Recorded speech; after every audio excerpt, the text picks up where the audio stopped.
tonton sampai habis. Hanya di AI Stories and Beyond. Subscribe, like, and share. Kullu nafsin za'iqatul maut. Tiap-tiap yang bernyawa pasti akan merasakan mati. Dan seperti yang telah tertulis di Lauh Mahfuz, bahwa kematian pasti datang kepada kita semua. Dan pada saat itu, dunia mulai memudar dan tabir akhirat mulai tersingkap. Saat nafas mulai berat, ditarik perlahan dari ujung kaki ke dada dan sampai ke kerongkongan. Saat itulah Allah putar kilas balik kehidupanmu. Yang paling berkesan di hatimu, itulah yang akan terakhir kamu lihat. Jika kamu sering berbuat baik, maka kebaikan-kebaikan itu yang akan muncul dan membawa ketenangan. Tapi begitu pula sebaliknya, maksiat-maksiat itu akan datang menghantui. Inilah sakaratul maut.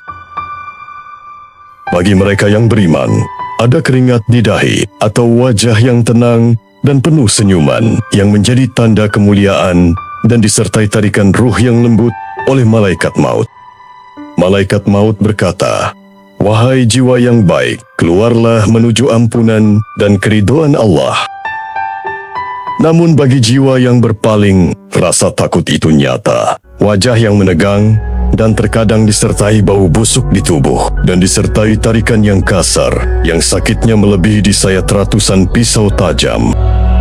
Malaikat maut berkata, "Wahai jiwa yang kotor, keluarlah menuju kemurkaan Allah." Dan kini, ruh telah terpisah dari raganya. Ia melayang di atas jasad yang baru saja ia tinggalkan. Ia mendengar setiap isak tangis keluarganya. Ia bersuara memanggil mereka. Namun, suaranya tak lagi terdengar oleh dunia. Kemudian ruh itu dibawa malaikat naik ke pintu langit.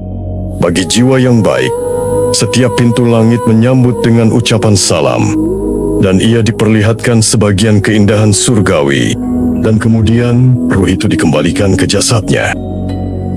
Dan bagi jiwa yang kotor, pintu langit tidak terbuka, dan ruh itu ditolak, dan langsung dikembalikan ke jasadnya. Semua proses itu terjadi dalam waktu yang sangat singkat, dan sekarang ia bisa melihat semuanya. Ia melihat orang-orang memandikan dan mengurus jasadnya, mengafani dengan kain putih, menyolatinya, dan mengusung keranda. Saat jenazah dibawa untuk dimakamkan, ruh itu ikut berada di dalam jasad. Ia mendengar setiap langkah, setiap doa. Tanah telah digali, dan jasad diletakkan di dalamnya. Ruh itu melihat tanah ditimbun perlahan, dan kegelapan mulai menyelimuti. Satu persatu, orang-orang yang mencintainya pergi. Satu langkah, dua langkah, hingga langkah ketujuh. Bunyi tapak kaki mereka yang menjauh adalah suara paling menyedihkan yang pernah ia dengar. Tak lama kemudian, dua malaikat datang. Mereka adalah malaikat Munkar dan Nakir. Mereka mendudukan ruh itu dan bertanya 3 pertanyaan. Man Rabbuka? Siapa Tuhanmu? Ma dinuka? Apa agamamu? Man nabiyuka? Siapa nabimu? 3 pertanyaan yang menentukan nasibmu di akhirat. Ketiga pertanyaan ini tidak bisa dihafalkan jawabannya. Semua bergantung kepada amal-amalmu.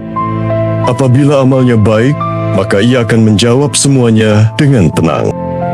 Tetapi sebaliknya, jika amalannya buruk, maka ia tidak akan dapat menjawabnya.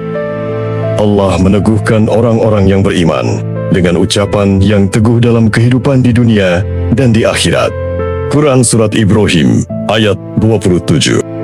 Yang menurut tafsir Ibnu Katsir adalah akhirat dimulai dari alam kubur. Apabila jawaban itu benar, maka kuburnya akan diluaskan, berbau wangi, dan ia akan diperlihatkan indahnya sebagian taman-taman surga. Ia akan berkata, "Ya Allah, segerakanlah kiamat, agar aku dapat segera masuk ke taman-taman itu." Tetapi apabila ia tidak dapat menjawab pertanyaan itu, maka kuburnya akan disempitkan dan digelapkan. Jasad serta ruhnya akan mendapat siksa kubur. ia akan diperlihatkan sebagian siksa neraka. Maka ia pun berkata, "Ya Allah, janganlah engkau datangkan hari kiamat itu." Inilah alasan mengapa Utsman bin Affan selalu menangis apabila berdiri di dekat makam. Ia berkata, sesungguhnya Rasulullah SAW bersabda, kubur adalah tahapan pertama dari akhirat. Jika seseorang selamat darinya, maka yang datang setelahnya akan lebih mudah. Dan jika ia tidak selamat darinya, maka yang datang setelahnya akan lebih berat. Inilah yang akan terjadi setelah kita meninggal. Amal soleh yang akan menemani kita, sementara keluarga akan pulang kembali. Sekarang kita masih diberi kesempatan, masih ada waktu untuk beramal soleh. Tapi kematian, tidak ada yang tahu kapan datangnya. Perbanyaklah mengingat kematian, karena ia pasti akan datang menjemput kita.